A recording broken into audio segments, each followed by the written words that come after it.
Today's theme is compassion and wisdom.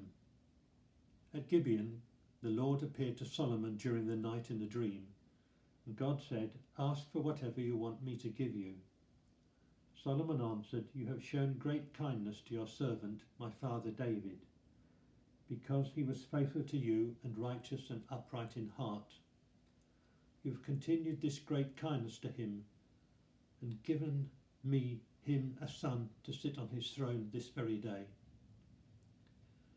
Now, Lord my God, you have made your servant king in place of my father David, but I am only a little child and do not know how to carry out my duties. Your servant is here among the people you have chosen, a great people, too numerous to count or number. So give your servant a discerning heart to govern your people and distinguish between right and wrong. For who is able to govern this great people of yours?" The Lord was pleased that Solomon had asked for this. So God said to him, "Since you have asked for this, and not for long life or wealth for yourself, nor have you asked for the death of your enemies, but for discernment in administering justice, I will do what you have asked. I will give you a wise and discerning heart, so that there will never have been any like you, nor will there ever be. Moreover, I will give you what you have not asked for, wealth and honour, so that in your lifetime you will have no equal among kings. And if you walk in obedience to me and keep my decrees and commandments as David your father did, I will give you a long life." When I was a child, I used to love this story. In a dream, God asked Solomon, who is new to the throne, to ask for anything he wants. It used to remind me of the genie near lamp jokes that were popular when I was younger. Although I'd feel sorry for poor Solomon's one wish. Genies in those jokes always offered 3. Solomon asked for wisdom. When God commends Solomon's choice, he lists what he could have asked for: long life, wealth and the death of his enemies. In other words, those things that were typical desires of the kings of the ancient Near East. It is interesting to consider what our own desires might be. What would we choose if we were allowed just one thing? Material goods, popularity, success, long life, good health, promotion or happy relationships. The reality is that Solomon's choice would probably be low on most people's lists. Yet the world would be a much better place if wisdom was at the centre of our thoughts, conversations and actions. Wisdom is not simply learning or intelligence.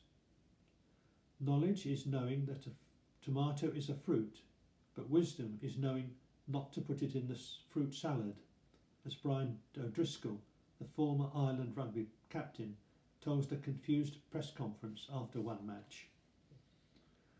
Our passage today, though, sheds light on what wisdom really means. Solomon, after all, asked for a discerning mind, which is often translated as an understanding heart. The Hebrew here, lev shemoah, though, literally means a listening heart. In other words, first, wisdom is linked to both the mind and the heart. And second, wisdom is to do with discerning, understanding and listening. An important element of wisdom is therefore a deep self-awareness and self-understanding of our actions and the impact that they have on others. By taking a step back from situations and conversations, by working out whether we are acting compassionately, we allow God to hold us and mould us. In the Gospels, we are told that people listening to Jesus were astonished and amazed by his wisdom. By embracing self-awareness and welcoming wisdom into our lives, we become more like Jesus. "I no longer live," writes the Apostle Paul, "but Christ lives in me." Lacking an awareness of ourselves, on the other hand, can lead to us lacking compassion in our lives and our relationships. We are aware that things we say and do to others have a profound effect on them. Do we realise how much we judge people because of how they look, how they act, or how they differently happen to be from us? Do we recognise that by generalising about certain groups of people, we're contributing to bigotry and hatred, which might ultimately lead to violence, even if we're not involved directly in such actions ourselves? How we achieve self-awareness of our attitudes and actions is a challenge to each of us. Prayer is an important step in understanding how we affect the world around us. The 16th century contemplative Ignatius suggests a prayer practice called the examen, which involves taking time to sit in silence and reflect on how we acted and reacted that day. This can be an immensely powerful and liberating daily practice that can transform thought and action. The examen is just one way to travel in awareness and wisdom, not least because it helps us recognise both our strengths and our faults. In the Hebrew tradition, when something was named, some power was taken over it. Adam named the animals, and Jesus named demons before he demanded that they leave. In recognising and naming our reactions, prejudices, fears, dislikes and temptations, we gradually take back the hold these things have over us. As the theologian Dietrich Bonhoeffer writes, sin wants to remain unknown.